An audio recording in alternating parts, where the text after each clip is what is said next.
danna subscribe domin samun sababbin shirye-shiryenmu.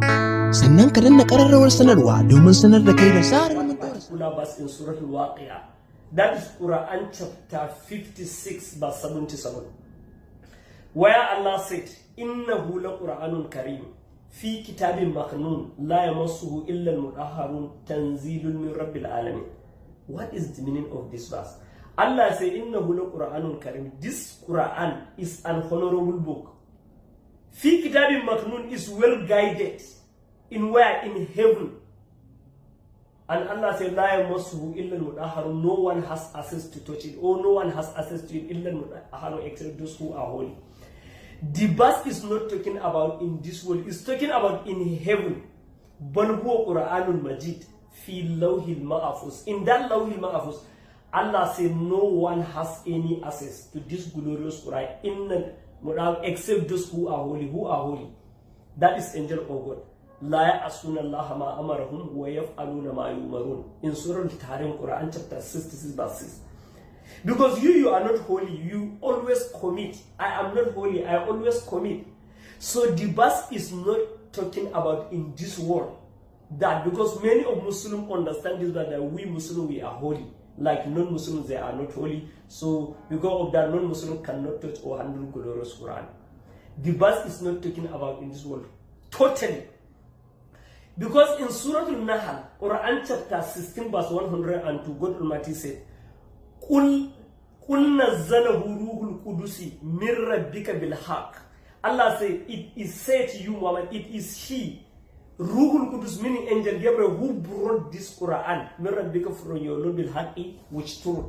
So this angel of God, that is angel Gabriel. So when Allah says, La asuna Allah ma amarahu wa yaf'aluna ma yu'marun, that is those angels, they are holy. So that is the metaphorical and allegorical meaning of that verse.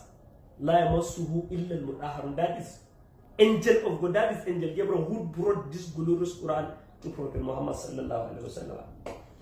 And secondly, in Surah Al-Naml, Quran chapter 27 verse 30, Prophet Solomon, when he want to send a letter to Balkis, in the page of his letter, what did he write, or what did he say?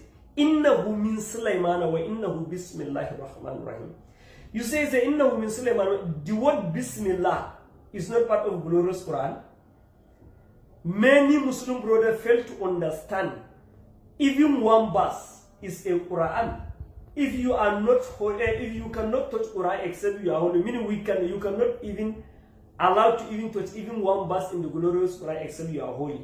Because if you disbelieve in glorious Quran, you are a disbeliever. The same thing if you disbelieve in one verse in Holy Quran, you are also what? You are also a disbeliever. To Prophet Solomon, he knows that Bilkisu at that time, that is according to the Sirah, her name is Bilkisu. She was worshipping a son. She didn't accept Islam at that time, but he wrote a letter to her. He wrote, Innahu min Sulaiman wa innahu bismillahir rahmanir rahim.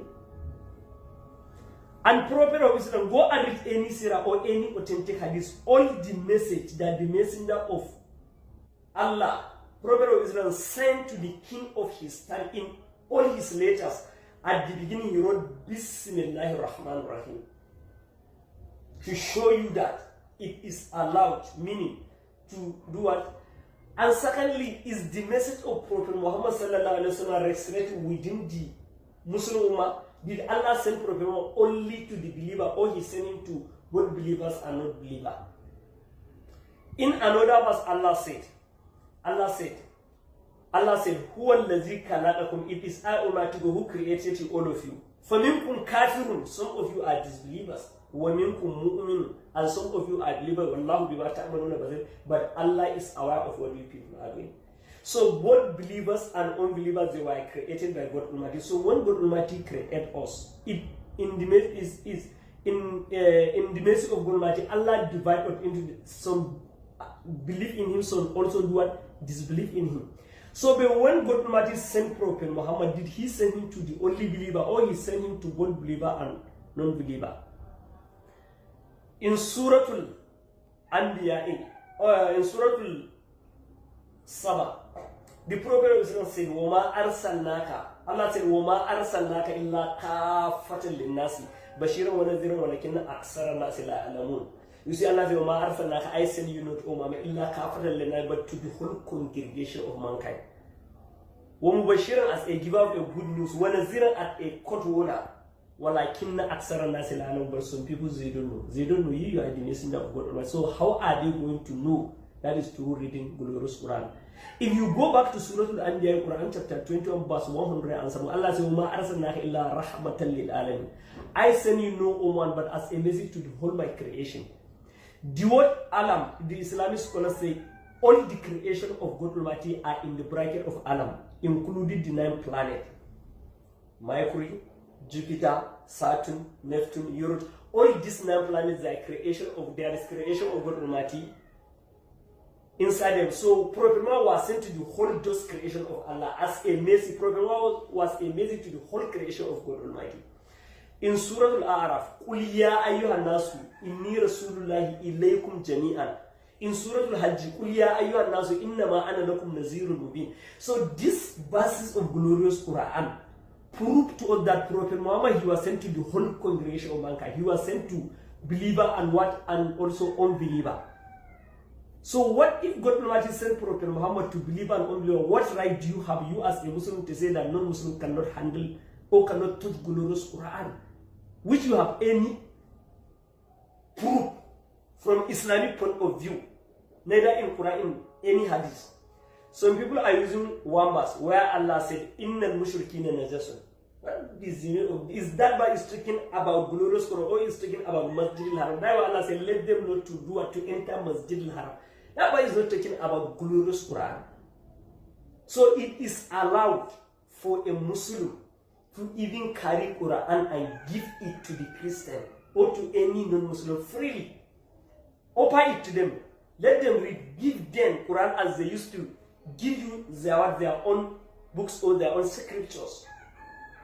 And let me tell you something. Wallahi, many Christians can even accept Islam through reading glorious Quran. In the Holy Quran, we have a chapter, Quran chapter 19, Surah Al-Maryam, that is dedicated to the mother of Jesus Christ. Surah Al-Ali Imran was named after a grandfather of Jesus Christ. That is Ali Imran. Surah Al-Ma'idah was dedicated, all the miracles that Jesus Christ performed are in Surah Al-Ma'idah. Even some miracles that Jesus Christ performed in the glorious Quran, which are not even recorded in the Bible, are in the glorious Quran. For example, the first miracle that Jesus Christ performed according to the Bible, he changed water to wine when he was how many years? But you see, according to glorious Quran, in Surah Al-Maryam, Quran chapter 19 verse 30, Allah said, Allah put the statement of Jesus Christ when he said, "Qala inni Abdullah," indeed I'm a servant of Allah. "Atani al-kitaba," Allah has given me a book. "Wa ja'alani nabiyya," Allah has made me to become his prophet. "Wa ja'alani mubarakan aina ma kun," Allah has made me to be wherever I may be. "Wa awsani bis salati wa zakati ma dumtu hayya," Allah has enjoined on me prayer and charity as long as I live. "Wa barran bi walidati wa lam yaj'alni jabbaran shaqiya," and Allah has made me to be dutiful to my mother, not to be miserable, not to be humble, not to be fruitless to my mother. "Wassalamu alayhi," the peace of Allah will be on me. Yawma wulidtu, the day I was born. Wa yawma amutu, the day I should die. Wa yawma ub'asu hayya, and in the final day of January, Allah will bring me back to life. "Zalika Isa bin Maryam," the son of Mary, qawl al-haqqi alladhi fihi yamtarun. Allah said the statement of truth about what they are in doubt. You see, this is the first miracle that Jesus Christ performed in the glorious Quran, and this miracle is not in the Bible. Secondly, in Surah Al-Ali Imran, Quran chapter 3 verse 49, God Almighty hold the statement of the second miracle of Jesus Christ that he performed in the glorious Quran.